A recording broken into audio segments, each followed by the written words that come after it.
Técnicamente no es que os tengáis que ver los vídeos antes del examen, es que deberíais haberlos visto mucho antes del examen, porque antes del examen tenéis que ir practicados, no visionados. Si vais a un examen solamente con la asistencia a clase, o solamente con haber visto los vídeos un poco antes, lo más probable es que no lo hagáis bien. Creo que en clase habéis experimentado lo que es daros cuenta, a la hora de hacer ejercicios, de que vuestro conocimiento para los ejercicios estaba flojo. Os habéis dado cuenta, ¿no?, conforme hemos ido haciendo ejercicios.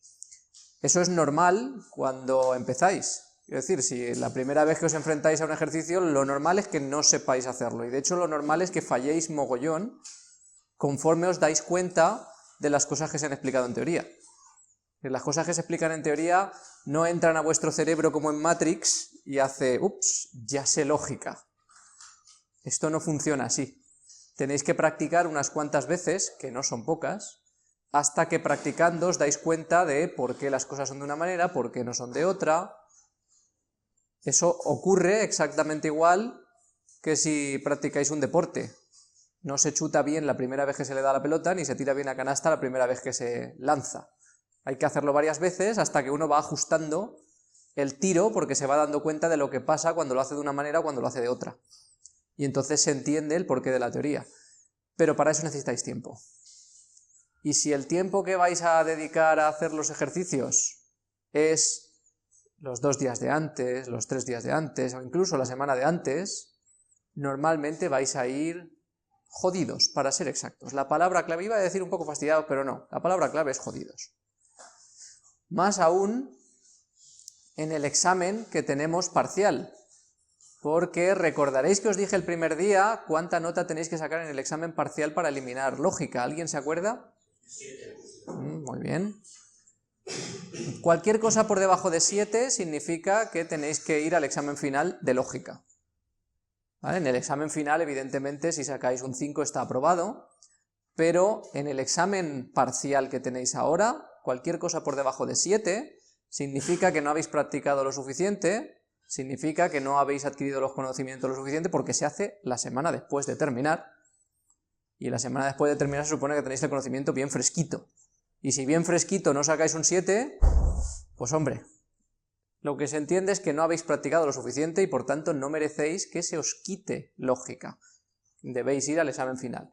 Entiendo que deberíais, la mayoría, practicar lo suficiente para quitaros el parcial de lógica la semana que viene. Entonces, si os quitáis el parcial de lógica, pues luego solo tenéis álgebra, podéis practicar álgebra tranquilamente, es menos materia y podéis sacar mejor nota global en la asignatura, que es lo suyo. Además de que así el conocimiento que adquiráis va a ser algo mejor porque lo habréis practicado, habéis sacado una nota decente, y eso significa que tenéis un buen conocimiento. Así que una vez más os digo, tenéis que practicar. No hay otro misterio. Yo puedo daros la clase mejor o peor, puedo cometer errores en clase, puedo admitirlo, ese tipo de cosas, podéis ver que no sois los únicos que cometéis errores, que incluso con experiencia se cometen, pero lo que importa de verdad es que no los cometáis el día del examen, sobre todo cuando en un examen se os van a poner ejercicios más o menos tipo, que en los exámenes no se suelen poner ejercicios ultra extraños que uno no sepa de qué van, sino se ponen ejercicios más o menos tipo y que se supone que si habéis practicado son como o parecidos a lo que habéis practicado. Así que yo espero y confío que aprovechéis, que practiquéis y que la semana que viene por lo menos el 80% de la clase se quite lógica, que sería lo suyo.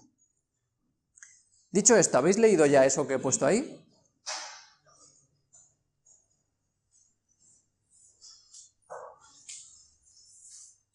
Eso que he puesto ahí significa que, como no, vamos a empezar practicando. Vamos a hacer ejercicios de contraejemplo, que todavía no habíamos hecho, y los vais a entregar de una forma nueva, que os requiere tiempo además. La forma de entrega, que la he cambiado para que no me estéis dando hojitas, es que lo vais a entregar a través de tutoría, a través de Campus Virtual. Y para entregarlo a través de tutoría lo hacéis en papel y después lo escaneáis, fotografiáis o como sea con un móvil y lo enviáis por tutoría. Por eso ahí abajo pone recomendado alguna aplicación tipo CamScanner o similar, porque una de esas aplicaciones, cualquiera de ellas me vale, no tiene por qué ser CamScanner, he puesto por ejemplo, cualquiera con la que le hagáis foto y os convierta lo que estáis haciendo en PDF, porque así es más fácil que lo enviéis en un solo PDF y quede más limpio. ¿Vale? Así que necesitáis hacer el ejercicio y en los últimos minutos coger las hojas, tiqui, tiqui, tiqui, tiqui, tiqui, y lo enviáis. Tutoría además tiene una particularidad. Cuando lo enviéis por tutoría pone la hora. Así es que si lo enviáis tarde, no cuenta. Os pondré una fecha límite, una hora límite, y tenéis que enviarlo antes de esa hora límite. O sea que os tenéis que planificar, ya sabéis, aparte de lo de hacer que las preguntitas vayan seguidas, tenéis que enviarlo antes de la hora límite. Para que no hayan dudas, antes de empezar, esto de aquí es importante. Lo que vais a tener en la hoja son razonamientos, como la semana pasada cuando hicimos tablas de verdad. Los razonamientos tienen premisas y una conclusión. Cuando tenéis que estudiar un razonamiento, ya lo sabéis, estudiáis la fórmula bien formada asociada al razonamiento, que es premisa 1 y premisa 2 y premisa 3 implica conclusión. Esa es la fórmula que estudiáis esta semana con el método del contraejemplo. Y podéis tener dos posibles resultados. Estáis estudiando si el razonamiento es válido o no.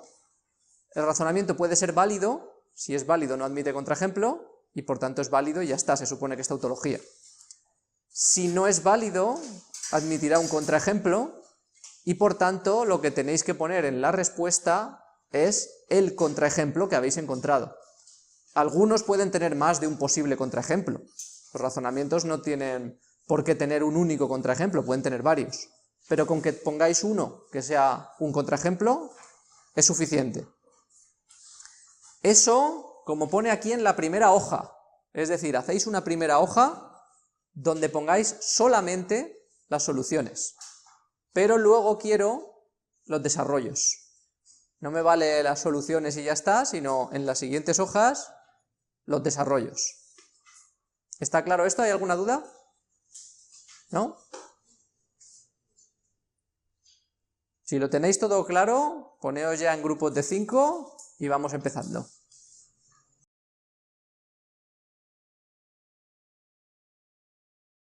Vale, si estáis todos preparados, ahí tenéis el link, os voy a volver a poner el temporizador, pero empieza ya. Tenéis 40 minutos para resolver los 50 contraejemplos que tenéis en ese link.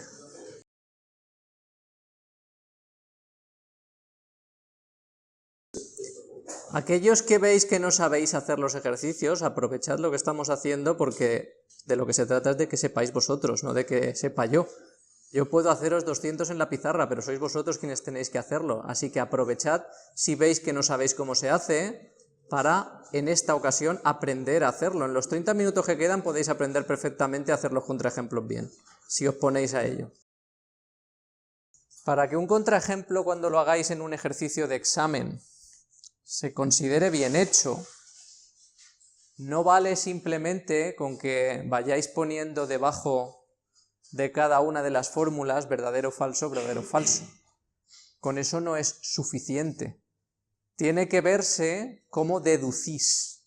Es decir, uno empieza en el contraejemplo asumiendo que las premisas deben ser verdaderas y la conclusión falsa para que sea un contraejemplo. Esos valores se ponen en la primera línea porque son los que asumimos ya que son necesarios para encontrar un contraejemplo, pero a partir de ahí, cada nuevo valor se deduce de los de arriba y esa deducción hay que hacerla explícita.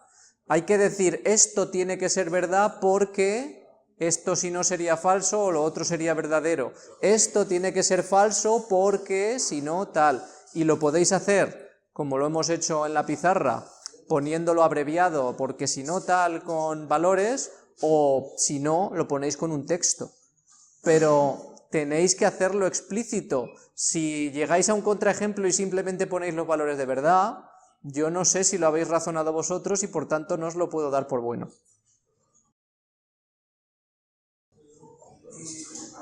A ver, un par de dudas que veo que se repiten para todo el mundo. Si tenéis dos premisas que son iguales, y punto. O sea, no podéis aplicar reglas mentales que os parezcan a vosotros lógicas, porque eso es la base de cometer errores. La base de cometer errores en matemáticas es no ser 100% estricto con aquello que sabemos que es lógico, sino aplico mi lógica. En el momento en que apliquéis vuestra lógica, sin utilizar las reglas del juego de lo que hemos definido cómo funciona estrictamente, podéis estar cometiendo errores que pasen inadvertidos, y de hecho, ojo, no solo os pasa a vosotros. Hay muchos ejemplos recientes de demostraciones matemáticas famosas en las cuales ese es precisamente el error. Que alguien hace una demostración y en alguno de los pasos intuitivamente aplica una regla que cree que es cierta y luego cuando otro la verifica dice no, es que eso no es cierto. Y entonces eso tira por bajo todo el trabajo que se ha hecho. A veces es trabajo de años. Y se tira por tierra por asumir que una cosa es cierta cuando luego no lo es. En este caso puede parecer obvio, pero da igual. Os tenéis que atener a las reglas estrictamente, como si fuerais un ordenador. De hecho, es que estamos aquí para ser ingenieros en informática y por tanto tenemos que actuar como el ordenador porque vamos a programar ordenadores. Si tenéis dos premisas iguales, Cuando asignéis un valor de verdad, el valor de verdad lo adquieren en los dos lados igual y ya está, pero tenéis dos premisas, no tenéis una. No quitéis una premisa. Luego, otra cosa que me habéis preguntado. En los contraejemplos, a veces ocurrirá que alguna variable proposicional, da igual si le dais verdadero o le dais falso, en ambos casos sale un contraejemplo.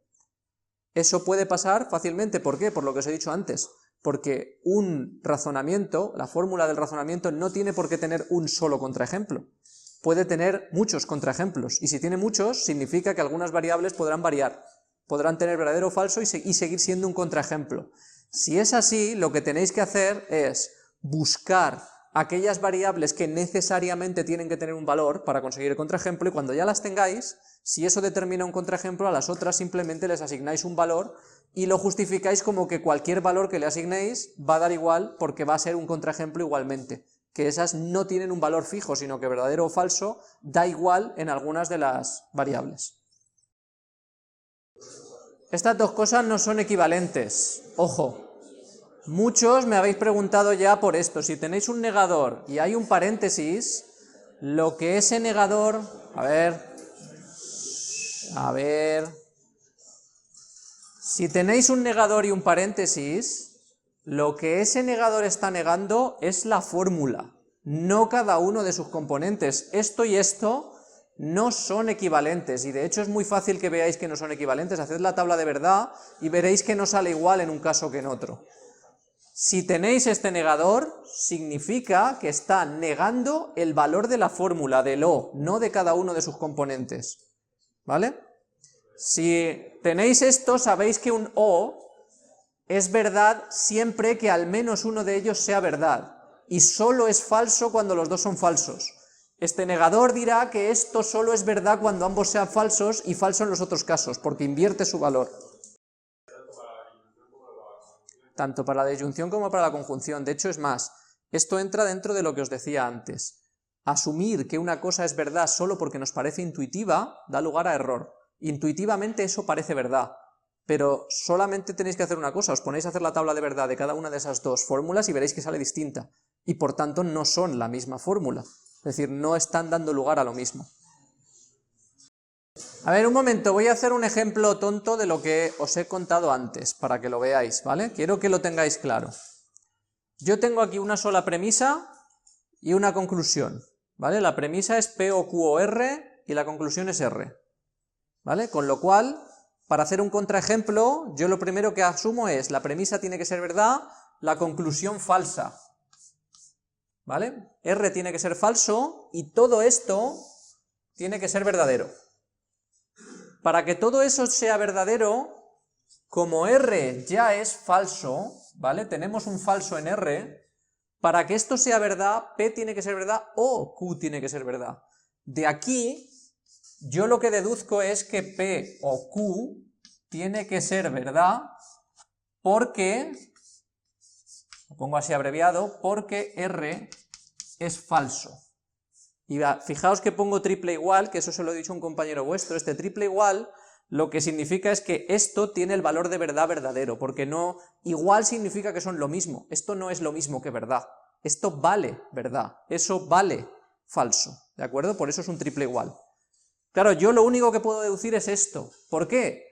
Porque da igual que yo elija la interpretación para P, Q y R, da igual que yo ponga verdadero, falso, falso, falso, verdadero, falso, o incluso verdadero, verdadero, falso, estas tres interpretaciones, las tres, me van a dar lo mismo, porque al menos uno de los dos es verdad, por tanto acepto verdad, y R es falso siempre, por lo cual aquí es falso, y será verdadero implica falso. Las tres son contraejemplos.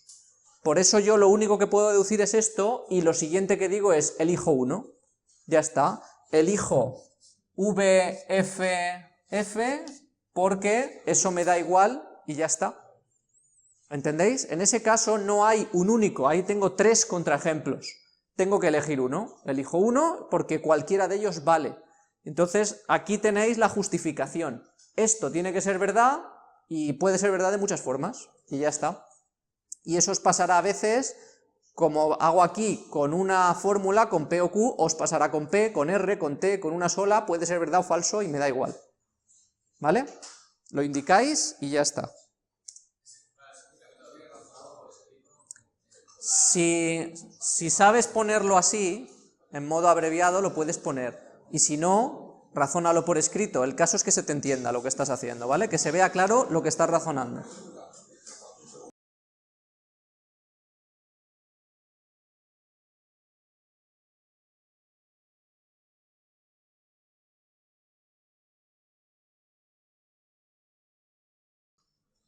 Como veo que hay muchas dudas, sobre todo respecto al procedimiento, voy a hacer un ejemplo más o menos de procedimiento, porque más o menos tenéis idea de en qué consiste el contraejemplo, de lo que tenéis que encontrar, de algunas tablas de verdad, de cómo una cosa es verdadera cuando otra es falsa, pero casi todos tenéis dudas respecto a cómo hago eso para que se vea lo que estoy haciendo.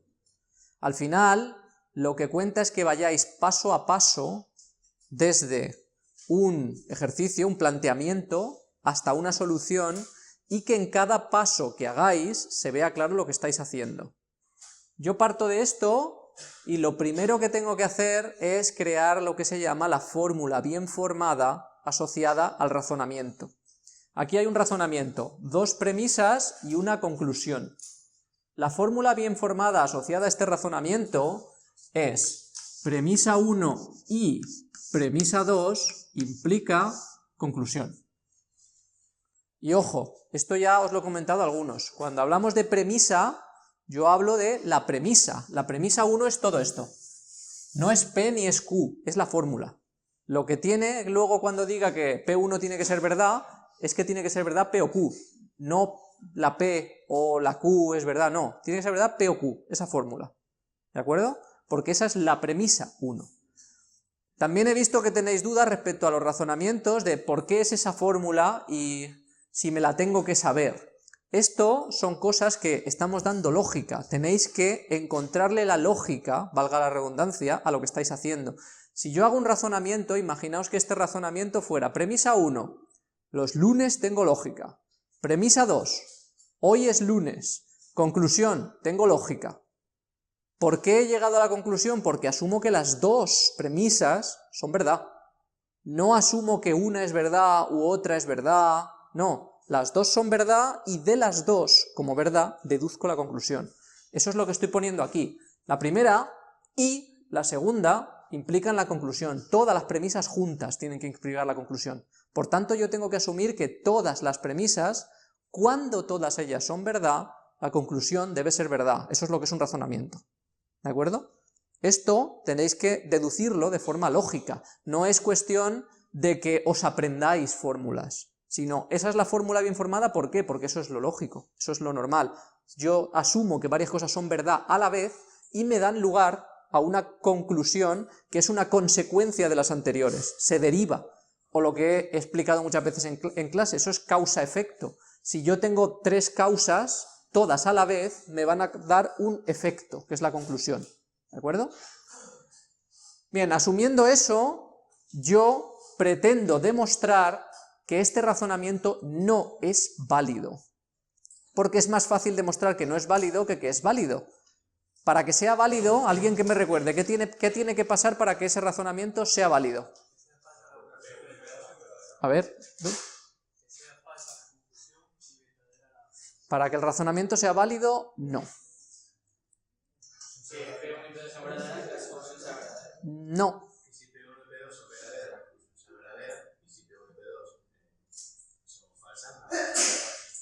A ver.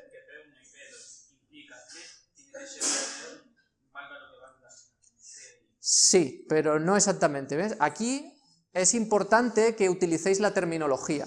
Estáis dando explicaciones... ¿El? Eso es. Estáis dando explicaciones de, a ver, cuando P1 y P2 sean verdaderas, C tiene que ser verdadera. Sí, es cierto, pero ojo, si una de estas es falsa, da igual lo que valga C y el razonamiento también vale. Lo que importa para que este razonamiento sea válido es que esta fórmula de aquí sea una tautología. ¿Qué significa que esa fórmula sea una tautología? Que en su tabla de verdad todas las interpretaciones dan la fórmula como verdadera. Que no hay ningún caso, que eso es lo importante, no hay ningún caso en el que las premisas sean verdaderas y la conclusión falsa. No existe ese caso y por tanto todos los posibles de valores de verdad de la fórmula dan la fórmula como verdadera, es una tautología. ¿Sí? Eso es así y nuevamente vuelvo a que tenemos que razonarlo. Imaginaos que yo estoy trabajando en cualquier industria, estoy trabajando en una industria metalúrgica, por ejemplo. ¿Qué va a pasar si este metal lo caliento 2 grados más de lo que lo estoy calentando hasta ahora a la hora de fundirlo? ¿Va a cambiar sus propiedades? No, yo tengo una serie de reglas. Cuando caliento tanto un material, la flexibilidad del material es tanto. Cuando caliento tanto un material, su viscosidad es tanto. Y tengo una serie de reglas. Y eso me va a dar lugar a una conclusión. Yo tengo que predecirlo antes. O sea, yo lo que no puedo hacer en una metalurgia es voy a calentarlo 2 grados más a ver qué pasa. Porque si tengo una fábrica y lo caliento 2 grados más y eso hace que explote, me cargo la fábrica. Entonces no puedo decir a ver qué pasa. No, tengo que deducirlo antes y tengo que tener una hipótesis de qué va a pasar. Eso se hace así, yo tengo mis premisas y tengo que ver si la conclusión se deriva o no de las premisas. Y eso es premisas verdaderas, conclusión nunca falsa. Es decir, no puedo tener un contraejemplo. Es tautología, ¿sí? ¿Tenéis claro lo que estoy diciendo, no?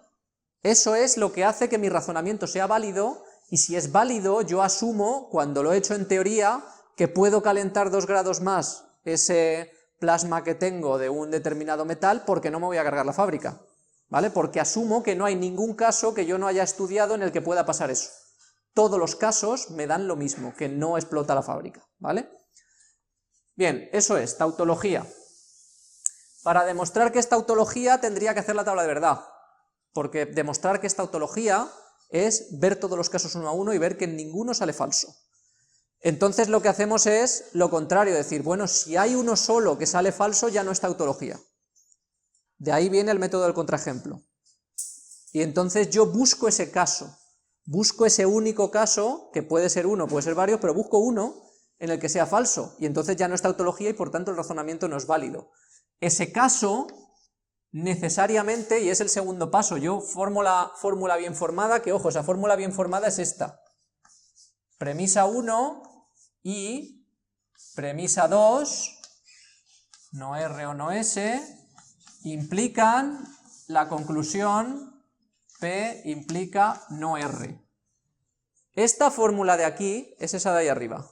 Es la fórmula bien formada asociada al razonamiento. Esta es la que tiene que ser tautología si el razonamiento es válido, o la que tiene que contener un contraejemplo. ¿Sí? Paso 1, esa fórmula. Paso 2, busco un contraejemplo. El contraejemplo tiene que cumplir necesariamente esto. que es el caso que no se da en un razonamiento válido. Ese caso en uno válido no se da. Yo asumo que el razonamiento no es válido y busco un caso de ese estilo. Verdadero premisas, falso conclusión. Verdadero premisas, falso conclusión es verdadero esto, falso esto. Entonces, si ahí R es verdad, la C tiene que es falsa. Si R es verdadero, entonces se vuelve falso, por tanto eso es falso. A ver, vamos por partes. Tengo que buscar un caso como este. Para buscar un caso como este, yo tengo que asumir que esas fórmulas tienen ese valor de verdad, y como decía él, esta fórmula tiene que ser falsa. Para que esta fórmula sea falsa, empiezo a razonar. Si, y esto lo podría poner así, que no tengo mucho espacio. Como P implica no R tiene que ser falso, entonces P tiene que ser verdadero y no R tiene que ser falso, porque es la única posibilidad para hacer falso esta fórmula. Entonces, deduzco que P tiene que ser verdadero y no R tiene que ser falso, o lo que es lo mismo, R tiene que ser verdadero. ¿Sí? Eso es lo que estoy haciendo, deduciendo. Entonces yo ya sé que P verdadero y R verdadero, porque no R es falso. Entonces me vengo aquí y digo, vale, P es verdadero, ¿y qué ocurre? Que ya me va a dar igual lo que valga Q, porque esto ya va a ser verdadero porque P es verdadero. No R es falso, porque P es verdadero, esto es falso. Por tanto, para hacer verdadera esta fórmula de aquí, ya puedo deducir que no R tiene que ser verdadero. No S, sí, no S. S tiene que ser falso porque no S tiene que ser verdadero. Entonces, habría que ponerlo como justo ahí, ¿no? Por tanto, S tiene que ser tal. Eso es, como he hecho aquí. Y ahora digo, como no R es falso y no R, lo voy a poner así para que se vea la diferencia, y no R o no S tiene que ser verdadero, como pasan estas dos cosas, como no R tiene que ser falso y no R o no S tiene que ser verdadero, entonces deduzco que no S tiene que ser verdadero, por tanto S tiene que ser falso. ¿Vale? Eso es una deducción, lo estoy haciendo comprimido, pero se ve. Como pasa esto, entonces tiene que pasar esto. Lo podéis poner contexto mientras se entienda, no hay problema. Al final esto es hacer explícito lo que vosotros estáis procesando, lo que vosotros estáis razonando. No es necesario que sea muy estrictamente matemático el cómo lo escribís ahí. Lo que sí es necesario es que cuando escribáis eso no os equivoquéis, es decir, que lo que digáis sea correcto. Como pasa esto, tiene que pasar esto, y lo que estáis diciendo sea correcto. Si lo que decís es correcto, a mí me da igual si lo ponéis en texto castellano o lo ponéis como lo estoy poniendo aquí, mientras lo que digáis se vea claro lo que decís y sea correcto. ¿El examen cuántos contraejemplos vas a poner? ¿El? ¿El examen cuántos contraejemplos vas a poner? De 1 a 20. De 1 a 20. Contraejemplo. Aparte de contraejemplos, ¿qué más vas a ir?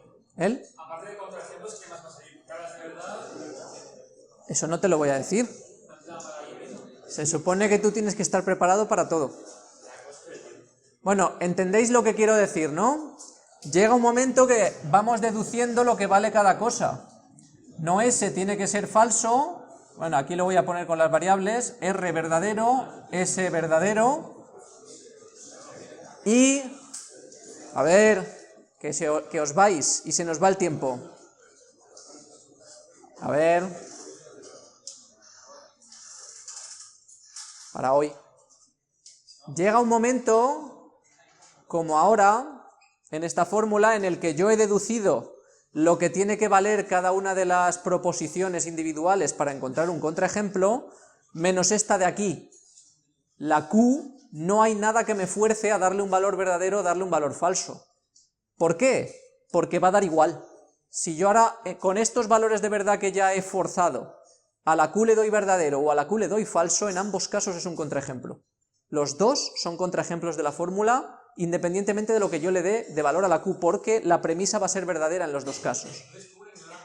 No, no la ignoras, le tienes que dar un valor, si no, no tienes un contraejemplo. A ver, que estáis hoy muy habladores. Llegado a este punto, igual que he escrito estos razonamientos, escribo también un razonamiento para el valor que yo le doy a Q. ¿Cómo escribo un razonamiento para el valor que yo le doy a Q? Pues puedo escribirlo así, por ejemplo. Como P o Q tiene que ser verdadero y P es verdadero, entonces P o Q es verdadero independiente de Q. Y entonces a continuación digo, como es independiente de Q, elijo Q igual a falso como mi contraejemplo. Elegimos uno. Como hay más de uno, en este caso, eso significa que hay más de un contraejemplo. Hay un contraejemplo con Q verdadero, hay otro con Q falso. Los dos son contraejemplos porque los dos son líneas en la tabla que van a dar lugar a la fórmula falsa. Entonces, como es independiente, que es lo que acabo de decir, elijo Q igual a falso. Y ya está, y ya tengo un contraejemplo, porque a mí lo que me piden los ejercicios es uno. Entonces, ese un contraejemplo es darle a cada proposición un valor de verdad, uno y solo uno. Y basta con que ese contraejemplo que yo elija sea un contraejemplo, premisas verdaderas, conclusión falsa. Si hay más contraejemplos no importa, no tengo que darlos todos, solo doy uno. Y lo que importa es esto, que cada vez que razonéis y pongáis un paso de lo que estáis haciendo, como pasa esto, esto tiene que ser tal, como pasa esto, esto tiene que ser tal.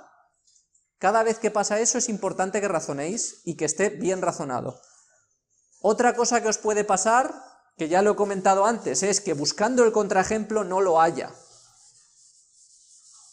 Si no hay un contraejemplo, lo que os va a ocurrir en algún momento, en esta fórmula no pasa porque en esta sí hay contraejemplo, esto no es un razonamiento válido, ¿vale? Pero si el razonamiento fuera válido, llegará un momento en el que vosotros habéis empezado diciendo que esto es verdad y esto falso, y llega un momento en el que, por ejemplo, hemos dicho que R tiene que ser verdadero, ¿vale? Hemos deducido que R tiene que ser verdadero para que exista un contraejemplo, y más adelante deducimos que R tiene que ser falso. Esto es lo que pasa cuando no hay contraejemplo, que en un momento dado para una premisa se asume que tiene que ser verdadera y en otro momento que es falsa, y no puede ser verdadera y falsa a la vez. ¿Eso qué significa? Tenemos una contradicción. Para que hubiera contraejemplo, R tendría que ser verdadera y falsa a la vez, cosa que no puede ser. Por tanto, no hay contraejemplo porque hemos encontrado una contradicción. ¿De acuerdo? Eso es a lo que tendríais que llegar si no hay contraejemplo. Lo expresas así, esto has ido deduciendo, y en un momento has deducido R equivalente a verdad, sigues razonando y llegas a R equivalente a falso, y entonces llegas, como R tiene que ser verdad y falso, esto es una contradicción, por tanto no hay contraejemplo. La contradicción lo que te dice es que tu suposición inicial no puede ser verdad. Tú has supuesto que había una combinación de verdaderos y falsos que no la hay, y por eso has llegado a una contradicción.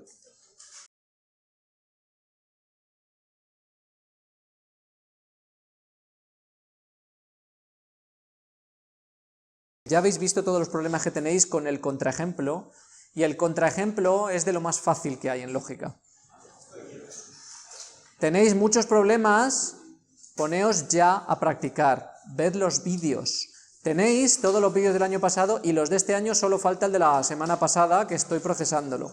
Ahora que ya funciona el servidor de Vértice, probablemente este fin de semana tendréis procesados el de la semana pasada y este. Así que tendréis todas las clases para repasarlas.